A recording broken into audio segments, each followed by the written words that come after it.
garam. Itu adalah barang-barang yang mengandung ribawi yang ada aturan mainnya. Nah, Bapak Ibu sekalian, 6 barang tersebut itu terbagi menjadi 2 kelompok. 6 barang tersebut tadi, yang 6 itu Pak Bu, yang emas, perak, gandum halus, termasuk beras, gandum kasar, kurma, dan garam, itu dibagi menjadi 2 kelompok. Kelompok yang pertama adalah kelompok yang termasuk pada nominal nilai uang, mata uang,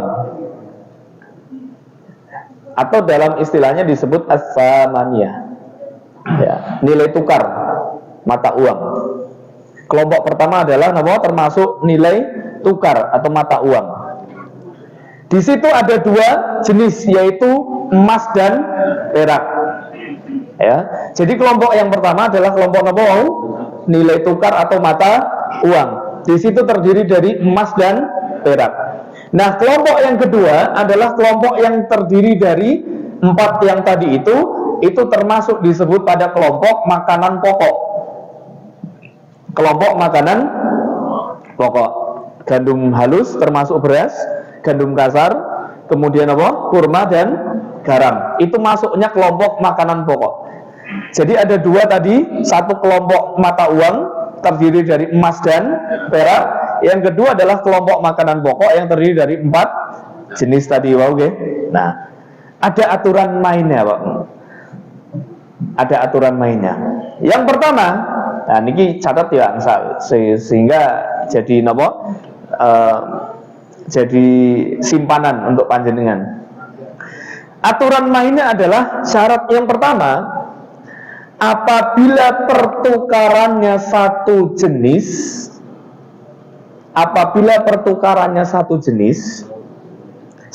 niku pripun? Emas kali emas, perak dengan perak, beras dengan beras, gandum dengan gandum, kurma dengan kurma, kemudian garam dengan garam. Itu namanya pertukaran satu jenis. Ya. Aturannya satu, apabila pertukarannya satu jenis, maka syaratnya 2. Apabila pertukarannya satu jenis, maka syaratnya 2. Syaratnya 2. Syarat yang pertama adalah mithlan bimithlim, setara. Syarat pertama apa Pak Bu? Setara. Apabila pertukarannya satu jenis, maka ada 2 syaratnya. Yang pertama setara. Setara itu maksudnya berapa? Sama nggak? Kalau dia ditakar, maka kemudian takarannya sama secara kuantitas maupun kualitas. Maka misalnya ngoten Mbak Bu.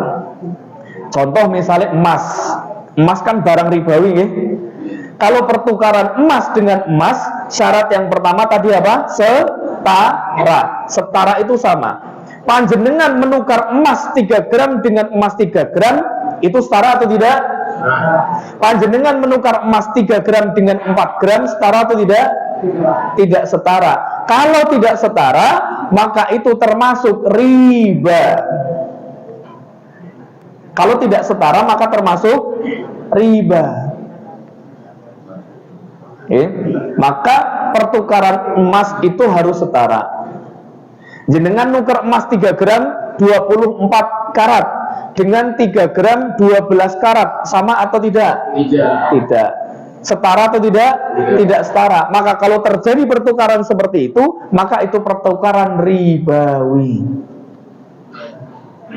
Dan biasanya, ngapunten, biasanya kalau ibu-ibu pernah nuker perhiasan apa mboten Bu? Nate napa mboten nuker perhiasan? Dereng nate nggih. Ya mungkin wonten sing pun nate nggih. Biasanya kalau menukar di toko emas, misalnya kan panjenengan badhe nukar cincin, mungkin bosen ngoten nggih. Lalu kemudian jenengan datang ke toko emas, bilang, "Mas, kula badhe nuker." Nggadekke, nek nggadekke malah benten cerita gitu. Gedekke, gedekke. Berarti emasnya digedekke, Pak. Ukurannya. beratnya digedhekke ngoten nggih.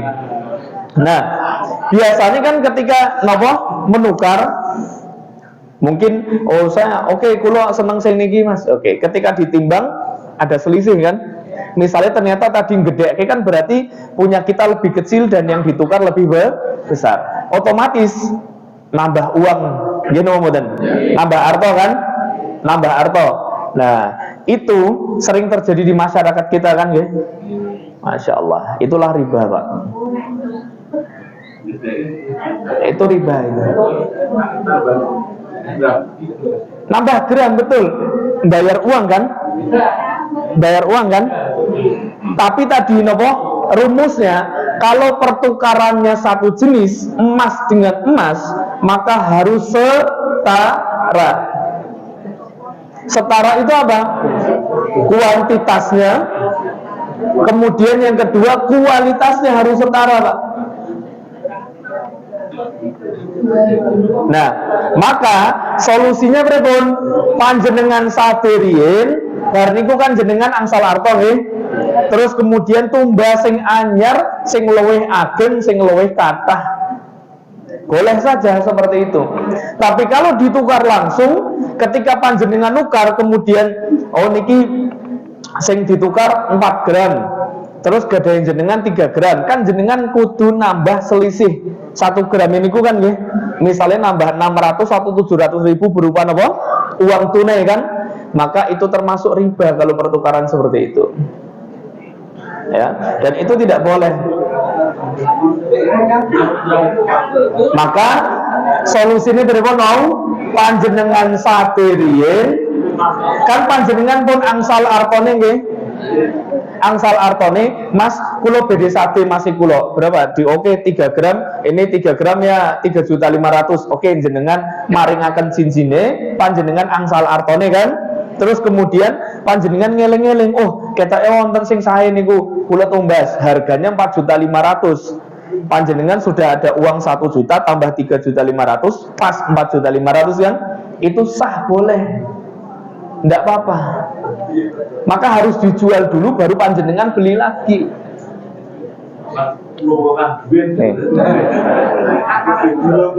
Ngoten kan? Ya, maka karena itu adalah barang ribawi, Pak. Itu adalah barang ribawi. Nate kados ngoten. Masya Allah. Sering.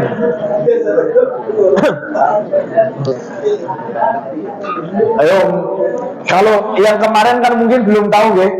Dari ngertos nih. Lah nek bar niki pun ngertos badhe dibaleni napa mboten? Mboten nggih. Muga saderien nggih. Mboten gadah Mas e. Ya minimal Mas garwane to, Bu. Ngoten nggih. Tadi apa? 1.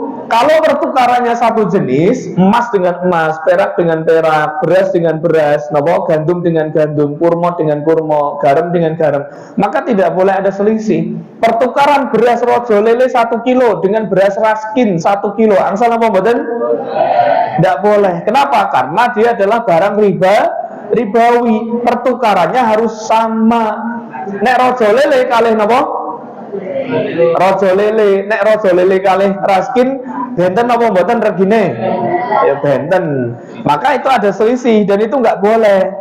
Kurma dengan jenis yang sama, kualitas yang sama, timbangan yang sama, maka tidak boleh ada selisih kalau pertukarannya satu jenis. Ngoten nggih? Beras tidak boleh. Dan biasa kalau di tempat kami ada tukar menukar beras. Ya, barter beras. Kalau barter beras dengan barang yang lain itu tidak masalah. Panjenengan barter beras 1 kilo dengan apa? Ayam jago misalnya yang usianya setahun, ya tidak apa-apa. Tapi kalau barternya beras dengan beras, maka harus setara kualitasnya maupun apa? Timbangannya. Tidak boleh ada selisih di situ. Kalau ada selisih maka itu termasuk riba. Dan Yang menukar maupun yang ditukar dosanya sama-sama. Sama-sama mendapatkan dosa riba. Niku syarat yang pertama tadi apa? Setara. Tadi nomor setunggal apa? Apabila pertukarannya satu jenis, maka ada dua syaratnya. Syarat pertama setara. Syarat yang kedua, yadan biyadin, tunai. Syarat yang kedua apa? Tunai. Nggih, bisa tidak boleh diutang. Jadi kalau pertukarannya sejenis tidak boleh ditangguhkan, harus tunai. Harus tunai. Ya dan biadini ku napa maksudnya panjenengan? Nggih, panjenengan melepaskan, panjenengan menerima. Itu namanya ya dan biadin. Jadi tunai itu seperti itu, Pak. Ya, tunai itu seperti itu. Maka tidak boleh misalnya emas utang dibayar dengan emas atau emas utang dibayar dengan uang. Itu tidak boleh. Nek panjenengan badhe utang emas, bayari ngagem beras mboten napa-napa, Bu.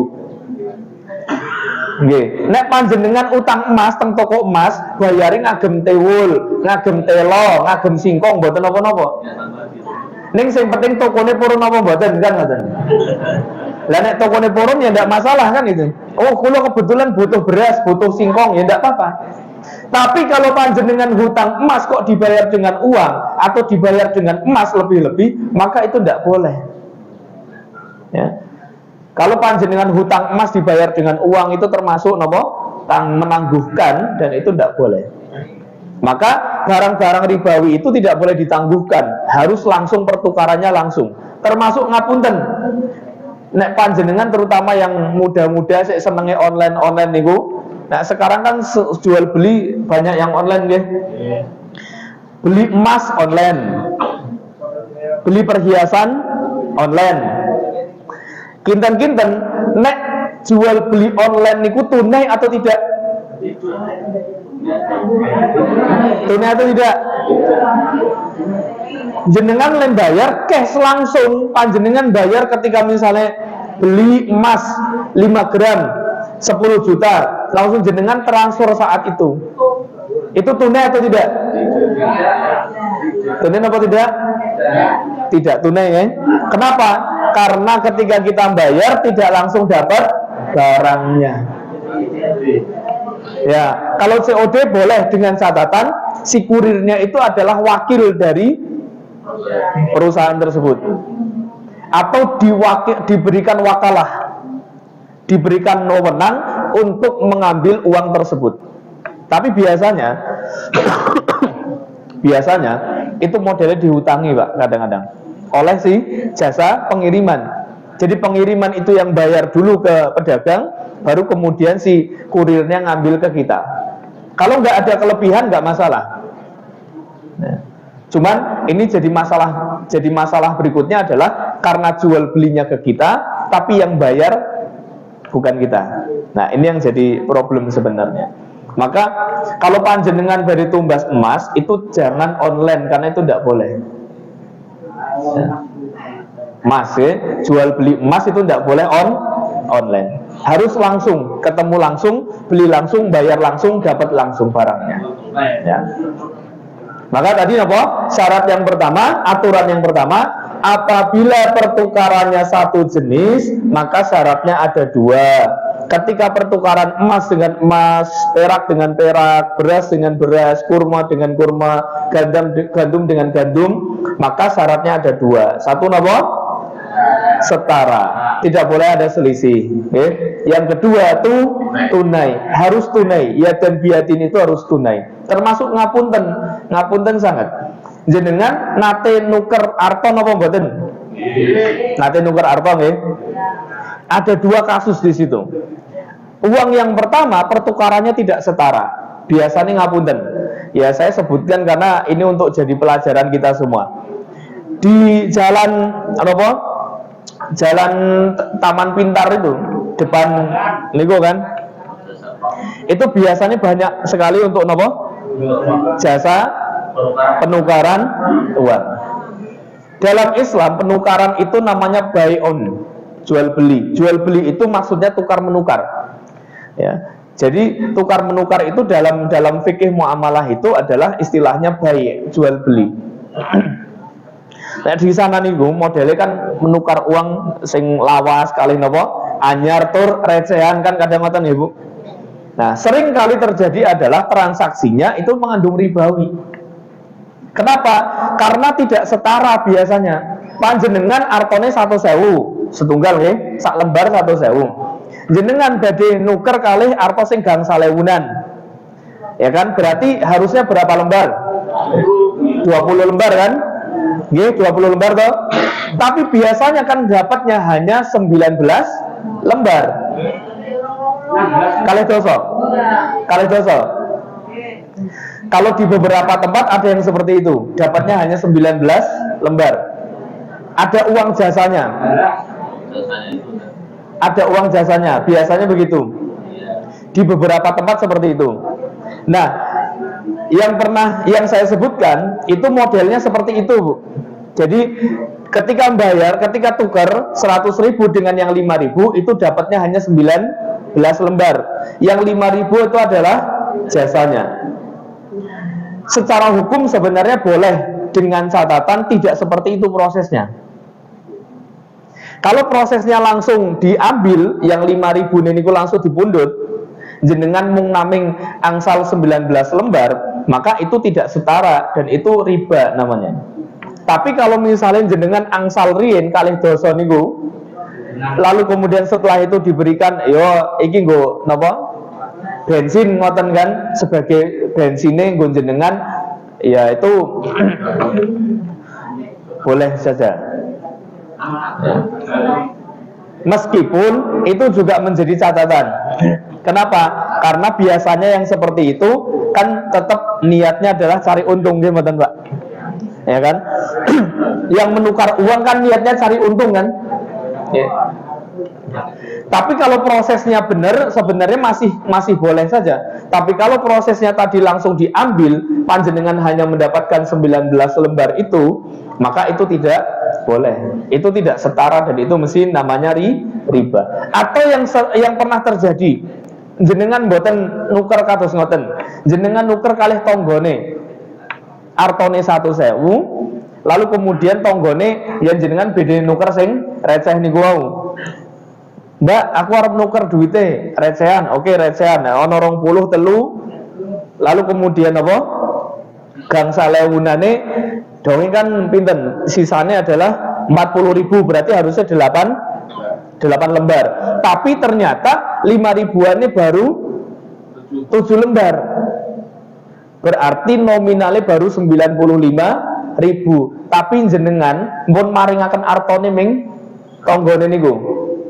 Misalnya jenengan nuker kalih kula, jenengan gangsal artone 100 ribuan, lalu kemudian nuker ke saya ternyata setelah saya ambil uangnya dari panjenengan 100.000 itu, ternyata uangnya saya kurang 5.000. Terus kula matur kalian jenengan, Bu, kula tak ming wingking riyen mendhet teng kamar.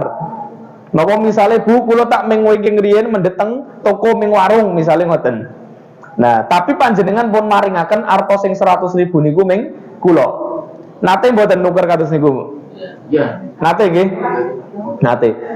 Itu ketika saya keluar dari situ, dari tempat tersebut, itu sudah keluar dari majelis, maka itu namanya penukaran yang tidak setara atau bisa disebut penukaran yang ditangguhkan. Maka itu termasuk riba.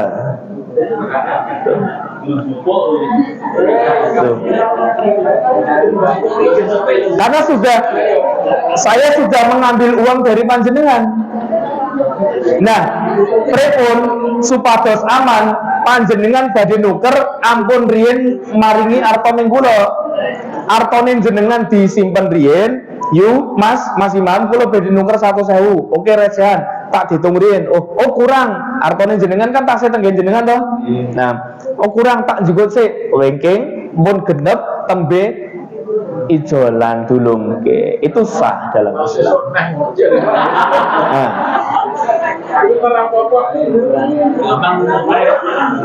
Ngoten kan Pak?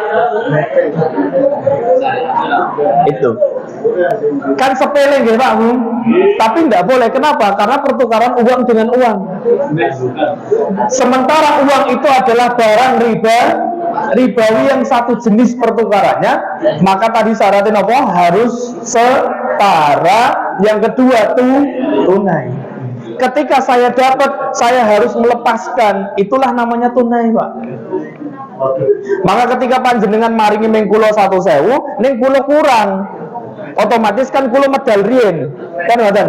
Itu ndak tunai itu. Maka itu tidak diperbolehkan dalam syariat kita. Mboten kepikiran ngoten nggih Pak.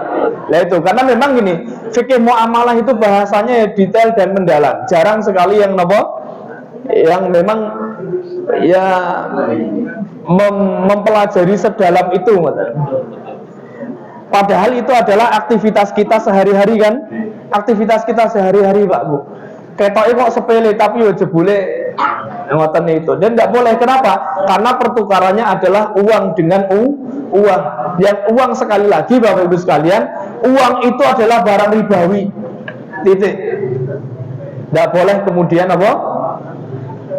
Ya tidak boleh dineko-neko, itu barang ribawi.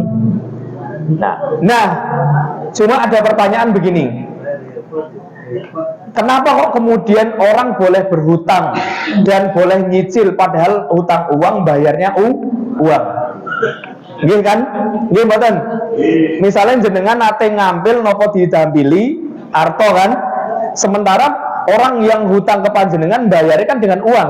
Nggih mboten. Itu kan berarti tukarnya uang dengan uang. Kenapa itu diperbolehkan? Karena apa? Akarnya hutang piutang. Iya, kenapa kemudian uang itu kok boleh ditangguhkan pembayarannya? Padahal uang adalah barang ribawi tadi itu. Emas nggak boleh ditangguhkan, perak nggak boleh ditangguhkan. Tapi kenapa uang itu boleh? Para ulama menjelaskan karena kemaslahatannya lebih besar. Ketika panjenengan minjemi ke orang, itu kan ada maslahatnya. Kenapa? Orang tersebut butuh, apalagi itu adalah untuk kebutuhan sehari-hari, kebutuhan pokok makan. Maka para ulama menyatakan boleh saja karena ada maslahatnya di situ. Maslahatnya lebih besar daripada apa? Sisi pertukarannya tadi itu. Dan Bapak Ibu sekalian, inilah yang kemudian dibahas di dalam fikih muamalah. Tapi ternyata sudah jam 7 lebih nggih. Nggih, ini napa? Satu sisi riyen nggih dari napa? Dari pembahasan riba tadi ya. Jadi Bapak Ibu sekalian, sekali lagi kalau uang itu adalah barang ribawi. Itu nggih Pak Bu? Paham nggih? Uang adalah barang ribawi. Mun titik itu harus dipegang betul. Uang itu barang ribawi. Maka dia nggak boleh pertukarannya sekar PDW, itu tidak boleh. Ya, pertukarannya itu tidak boleh sekar PDW, harus ada aturan-aturannya. Maka tadi aturan pertama, kalau pertukarannya satu jenis, maka dua syaratnya. Syarat setunggal apa? Setara. Syarat yang kedua tunai. Nah, aturan yang kedua ini kita percepat saja nih. Minimal 3 ini nanti selesai. Aturan yang kedua, tadi kan aturan pertama, apabila pertukarannya satu jenis, maka syaratnya ada 2. Itu kan aturan pertama, nggih. Aturan yang kedua, apabila pertukarannya berbeda jenis,